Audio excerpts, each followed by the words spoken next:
Teleamazonas presenta 24 horas con Milton Pérez.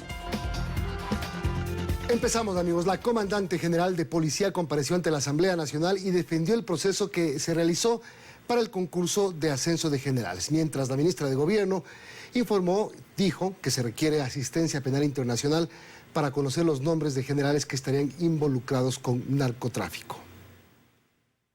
La ministra de Gobierno pidió información a la Embajada de los Estados Unidos sobre las declaraciones del embajador Fitzpatrick. Sin embargo, no le entregaron. El gobierno de los Estados Unidos podría considerar en algún momento la entrega de esa información a través de un mecanismo de asistencia penal internacional dentro de un proceso de carácter judicial. Mientras tanto, iniciaron algunas investigaciones internas a las que se sometieron los 20 generales de la policía.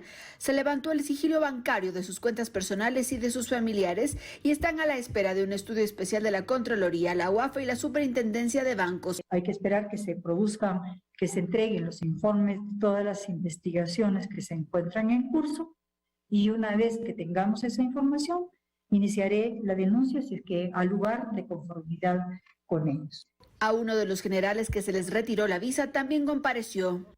No es justo que dañen el honor de una persona, de una familia.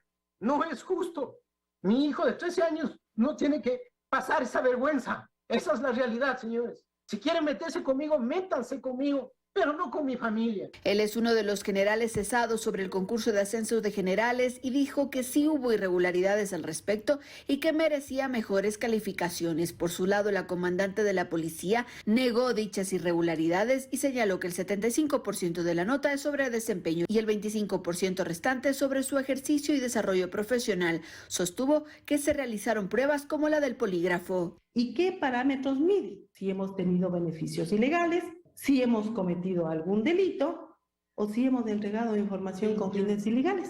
Me encantaría que muestre la prueba del polígrafo. Lo que calificamos con el señor ministro César Monge, que en paz descanse. Que los resultados se entregaron a los aspirantes para que presenten sus reclamos. Los reclamos que presentaron fueron porque no estaban de acuerdo con su nota. ¿Por qué no dijeron en ese momento que la calificación no estaban de acuerdo porque la reunión fue fingida y la calificación la puse yo solita y no participó el señor ministro? La Comisión de Seguridad espera realizar un informe sobre este tema.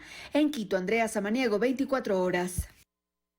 La Contraloría General del Estado investigará a los jueces a los que se les revocó su visa americana. El contralor subrogante Carlos Riofrío dijo que la institución realizará una verificación preliminar para determinar si las auditorías se aplicarán a todos los jueces. 24 horas después que la Embajada de Estados Unidos en Ecuador confirmó la cancelación de visas de varios jueces y otros individuos que trabajan en los sectores legal y judicial, la Contraloría General del Estado anunció que iniciará un proceso de auditoría.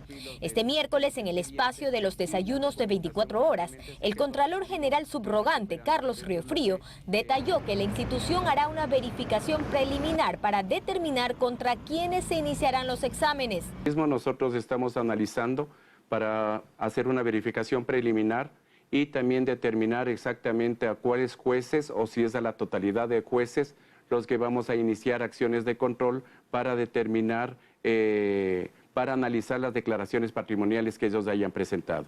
A mediados de diciembre pasado, el embajador de Estados Unidos en Ecuador, Michael Fitzpatrick, en una entrevista al medio digital Primicias, reveló la preocupación de su gobierno por la penetración del narcotráfico en el Ecuador y las fuerzas del orden.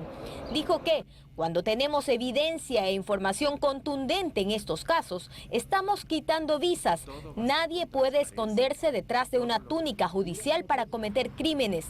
Por su parte, el Contralor subrogante aseguró que ya existe una denuncia por este caso, por lo que la Contraloría actuará de oficio. Sí, necesariamente no tendríamos que entrar al universo completo de jueces para realizar. Nosotros determinamos a través de la verificación preliminar cuáles son los criterios o condiciones que nosotros determinamos como auditoría a fin de determinar por qué muestra nosotros iniciamos el análisis de esas declaraciones juramentadas y vamos ampliando durante el tiempo. En otro tema, Riofrío recalcó que mediante la figura de la coactiva, la Contraloría General del Estado recaudó $7.6 millones por glosas en 2021. La cual es un proceso que se ha agilitado, ha habido más comunicación con los auditados y en función de ese nuevo proceso o sistematización que realizamos para las notificaciones, se ha logrado que se incremente la recaudación. El organismo de control informó que el año pasado se determinaron más de 2.000 resoluciones con sanciones civiles y más de 6.500 resoluciones con sanciones administrativas. Joana Ramos, 24 horas. La Corte Nacional de Justicia reacciona ante el retiro de visas a jueces por supuestamente estar vinculados en actos de corrupción. El presidente del organismo sostiene que ninguno de los magistrados de alto nivel está en la lista y asegura que colaborarán con la Procuraduría.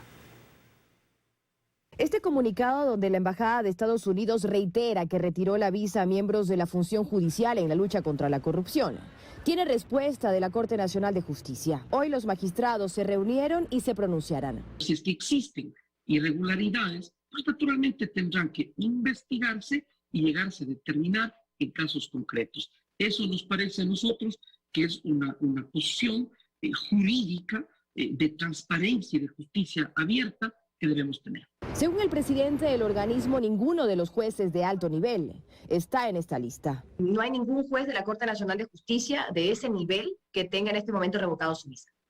No existe eso en el caso de la Corte Nacional. Eso es lo que yo me he podido inteligenciar.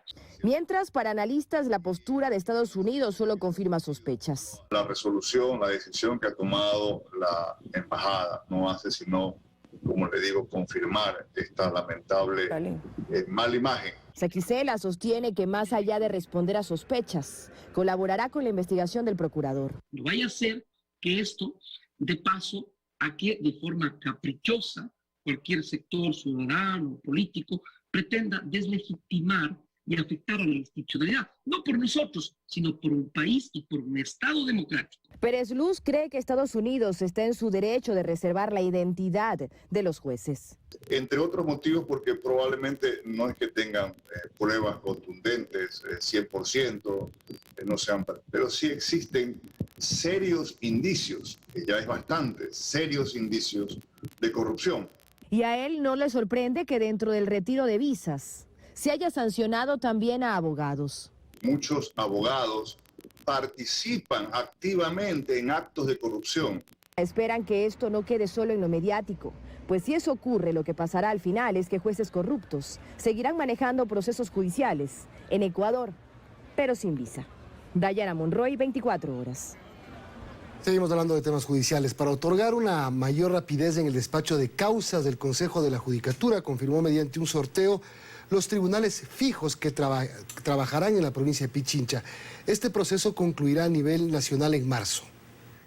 Fue el sistema a través del cual se realizó el sorteo de jueces y secretarios que conformarán los tribunales fijos que a partir del 17 de enero trabajarán en la provincia de Pichincha. Magistrados de 4 salas especializadas, salas de lo civil, familia, laboral y penal. Pichincha es la primera provincia donde se implementará tribunales fijos en el área penal. Siempre en materia penal cuidaremos que no exista caducidad de la prisión preventiva y que las audiencias pues se lleven a cabo. Este año concluiremos en el mes de marzo ya la implementación de todos los tribunales fijos en materias no penales. Asimismo, se procura evitar que no se realicen audiencias o se difieran o se retrasen en los procesos. Para este proceso se analizó la productividad de cada juzgador y se estableció líderes de grupo. Por ejemplo, en la sala especializada de lo penal se conformaron 5 tribunales. El primero está integrado por los jueces Carlos Alberto Figueroa, Fabián Favara y Dilsa Muñoz. El tribunal segundo, Miguel Ángel Narváez, José Miguel Jiménez y Paulina Grijalva. El tribunal tercero, Patricio Ricardo Vaca, Wilson Lema y Padlova Guerra. El cuarto, Fabricio Edmundo Robalino, Leonardo Barriga y Lady Rudávila.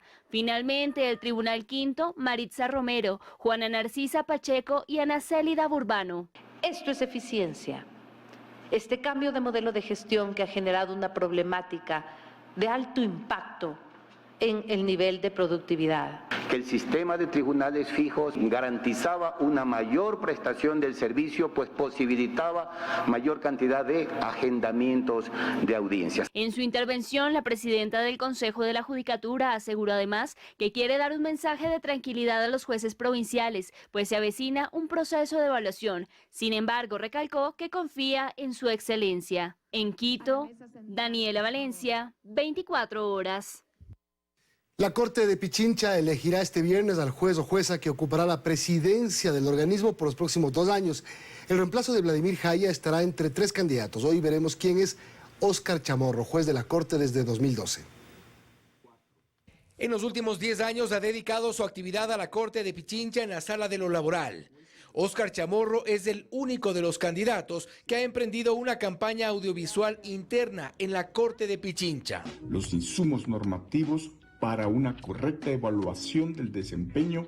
En su pretensión por lograr el voto de sus colegas, Chamorro ofrece, por ejemplo, actualizar capacitaciones permanentes, además de una revista para la Corte, tramitar denuncias y gestionar el mantenimiento de las instalaciones. Cuenta entre los casos que ha tramitado el de los 10 de Luluncoto. Fue parte de la decisión para conceder un habeas corpus en favor de 7 de los 10 procesados para entonces. No nos confirmó la entrevista solicitada para esta nota, pero es el candidato que circula spots de propaganda entre los chats del personal de la Corte. Por nuestro servicio de justicia. Su hoja de vida revela, entre otros, estudios en derecho procesal, asesorías jurídicas privadas, cursos en derechos humanos y capacitación en derecho laboral. La elección del nuevo presidente o presidenta de la Corte de Pichincha ha sido confirmada a través de un comunicado para este viernes 14 de enero a las 8 de la mañana. Fausto Yepes, 24 horas. El director de la Agencia Nacional de Tránsito presentó una denuncia ante la Fiscalía sobre presuntos cobros ilícitos a cambio de rutas y frecuencias de transporte interprovincial. Mientras tanto, una jueza de Santa Elena admite a trámite un pedido de medidas cautelares de una de las cooperativas suspendidas. La entrega ilegal de rutas y frecuencias de transporte interprovincial entró al campo penal. Este miércoles el director de la ANT junto al gobernador de Morona, Santiago, de donde provino la denuncia inicial de cobros ilegales a cambio de rutas y frecuencias adicionales, presentó una denuncia formal ante la Fiscalía General en Quito. Efectivamente involucra también a exfuncionarios de la Agencia Nacional de Tránsito que actuaron justamente en los procesos de otorgamiento de rutas y frecuencias. Los elementos probatorios del presunto delito de delincuencia organizada son documentos de cobro por parte de exfuncionarios de la ANT a miembros de cooperativas de transporte a cambio de más rutas y frecuencias para sus unidades de transporte. Y este video donde se admiten pagos. Se habla de dineros, se habla de $50.000 por anticipos de rutas, se habla de $480.000 por la obtención de rutas y frecuencias. Entre otras cosas, aparecen recibos, se trata de un video. Ahí están algunas personas en una junta de una de las operadoras de la provincia de Morona, Santiago, que realmente dicen muchísimo de un manejo inadecuado sobre el tema del otorgamiento de rutas y frecuencias en nuestro país. El detonante de esta denuncia fue la ocurrencia de siniestros de tránsito, precisamente en algunas de esas rutas y frecuencias entregadas ilegalmente, que terminaron con la vida de más de 50 personas en los últimos 6 meses. Especialmente en la provincia de Morona, Santiago. La tercera semana del mes de diciembre fue una semana fatal para mi provincia. 12 muertos en un accidente de la cooperativa Loja, 18 muertos en otro accidente una semana después. Todo esto reposa ya en manos de la Fiscalía General, que empieza una investigación penal sobre el tema, lo cual se suma a la medida administrativa de suspensión de 302 rutas y 1.632 frecuencias adoptada por la ANT. Sin embargo, una jueza de Santa Elena admitió a trámite este martes un pedido de medida cautelar interpuesta por los directivos de una de las 64 cooperativas de transporte suspendidas. Hago un llamado sobre todo a los órganos de la justicia para no dejarse sorprender de ciertas cosas que pueden ocurrir derivadas de las acciones que responsablemente ha tomado la Agencia Nacional de Tránsito, suspendiendo 302 rutas y 1.632 frecuencias que ojalá no se reviertan por el bien de los ecuatorianos. El llamado de la autoridad de tránsito es porque si la medida cautelar se resuelve favorablemente por parte de la jueza de Santa Elena, la suspensión de todas las rutas y frecuencias quedaría sin efecto. En Quito, Freddy Paredes, 24 horas. Más noticias, 3 nuevos vinculados al caso de presunto peculado en la compra de 7 helicópteros DRUF en 2008. El juez Luis Rivera aceptó el pedido de fiscalía y con esta vinculación se cuentan ya 18 procesados por el llamado caso DRUF. El avance de las investigaciones en torno al presunto peculado por la adquisición de 7 helicópteros DRUF incluye a 3 nuevos nombres que, según Fiscalía, tendrían relación con el millonario gasto hecho a inicios del gobierno de Rafael Correa.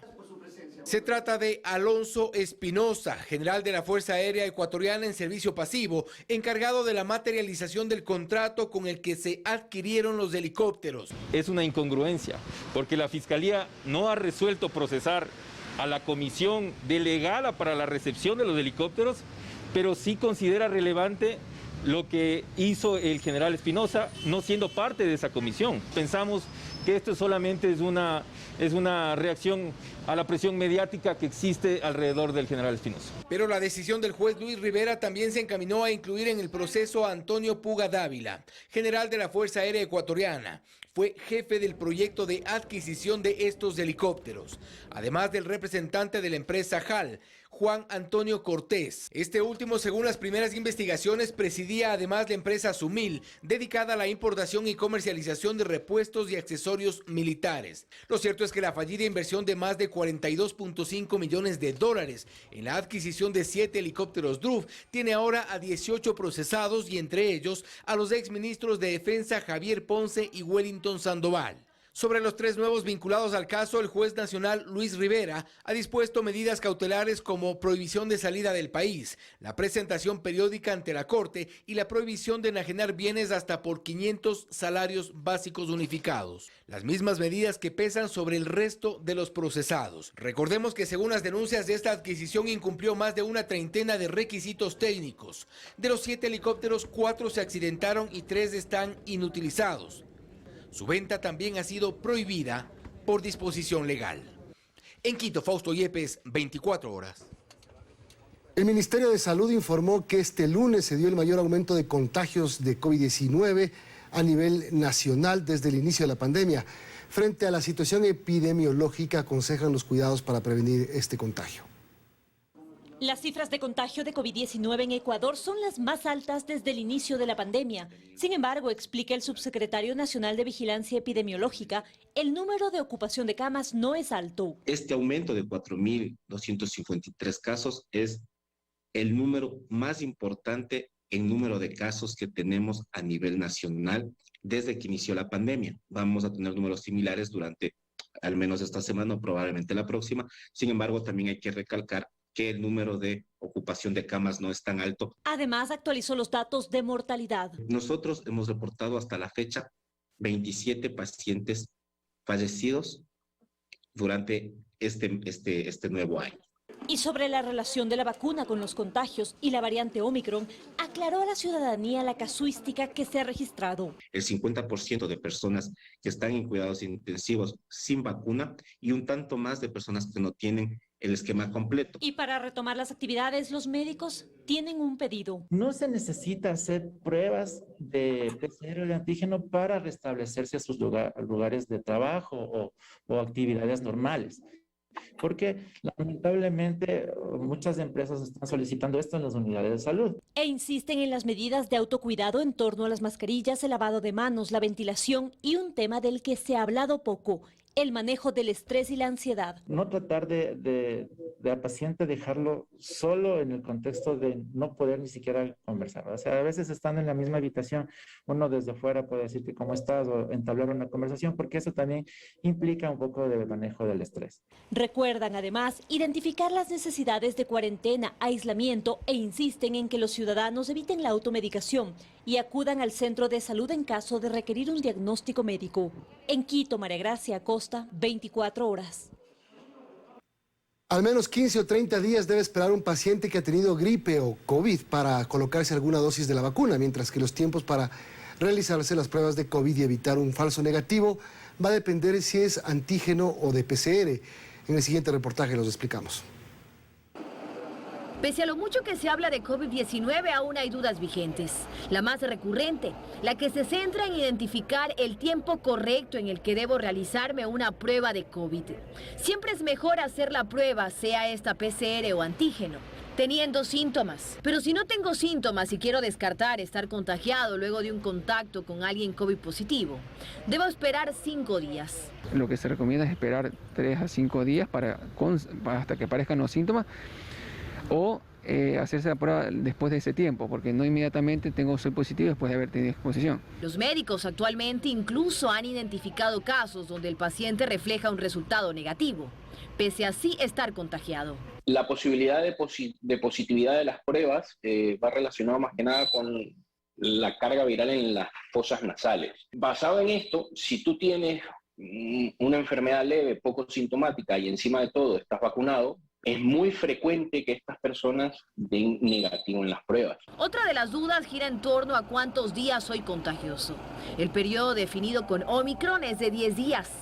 Por otro lado, con contagios en aumento en pleno proceso de vacunación, también hay inquietud en conocer cuánto tiempo debo esperar para vacunarme si me dio COVID. Deberían de esperar por lo menos 15 días. La recomendación ideal es 30 días después de haberse recuperado de una enfermedad, que alguien se pueda vacunar. El doctor Castillo le agrega que no solo hay que esperar si tuvo COVID, hay que esperar de 15 a 30 días, incluso si ha tenido un proceso gripal. Mientras que los contagios en los niños también están creciendo, pero sus casos no llegan a hospitalización.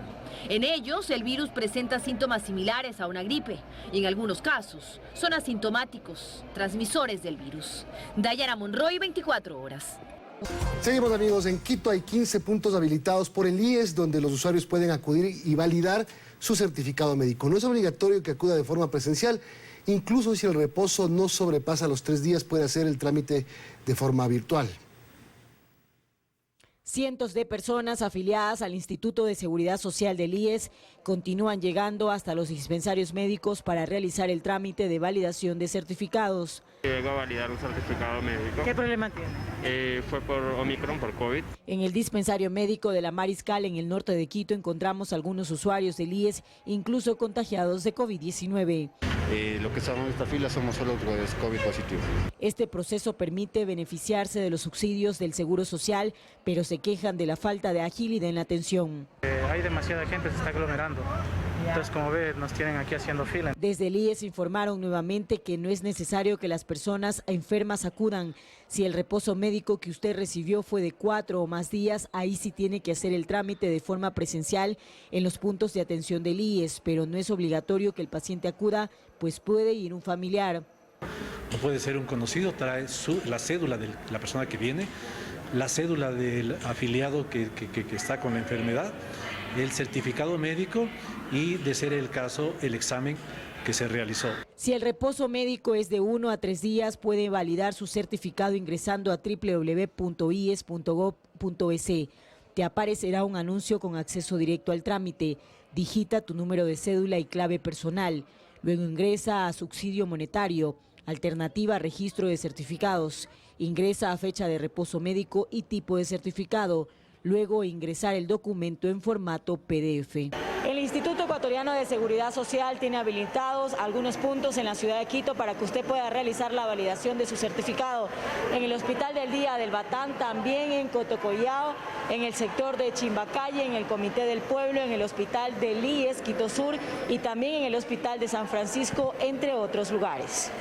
Recuerde que el trámite puede ingresarse hasta 8 días después de terminar su descanso médico. Helen Quiñones, 24 horas.